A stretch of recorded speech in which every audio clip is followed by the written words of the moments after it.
এই পুজো উপলক্ষে আমরা প্রত্যেক বছর, গত বছর আমরা সোনাগাছি থেকে আমরা ওখানে ছোট ছোট বাচ্চাকে আমরা লাস্ট ইয়ার প্রায় 8টা বা 10টা আমরা প্যান্ডালকে বাচ্চাদেরকে ঘুরিয়েছি।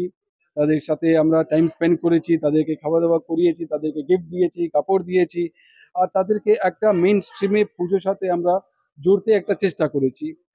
শুধু সেটা একটা দিনের প্রোগ্রামটা ছিল না, গত বছরও আমরা তার হেলথ ওয়ার্কার যারা সোনাগাছিতে থাকেন তাদেরও আমরা লাস্ট ইয়ার মানিকতলা সেন্টারে আমরা তাদেরকে হেলথ চেক আপ করিয়েছি। আর পুরো বছরে তার মধ্যে একটা দুটো হেলথ চেক আপে আমাদের প্রোগ্রাম তাদের সাথে অলরেডি আছে।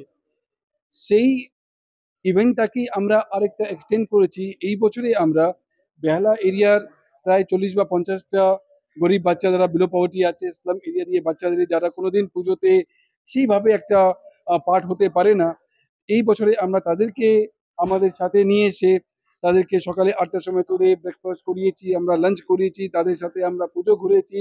প্রায় কলকাতায়, সাউথ কলকাতায় যত বড় বড় প্যান্ডেলস আছেন, বাচ্চাদেরকে আমরা ওখানে নিয়ে গিয়ে তাদের সাথে খুবই উল্লাস করেছি, উৎসাহিত করেছি।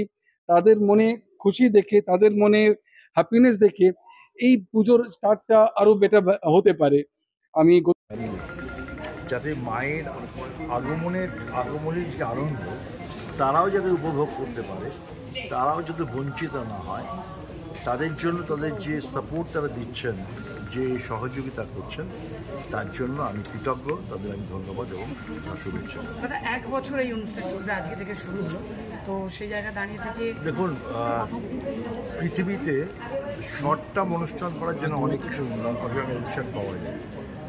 সেই অর্গানাইজেশনের সংখ্যা খুব কম যারা লং টার্ম এই কাজগুলো করতে পারে। কারণ লং টার্ম করার জন্য একটা ভিশন চাই, আর একটা তার ইনফ্রাস্ট্রাকচার চাই, পরিকাঠামো এবং তার লক্ষ্য।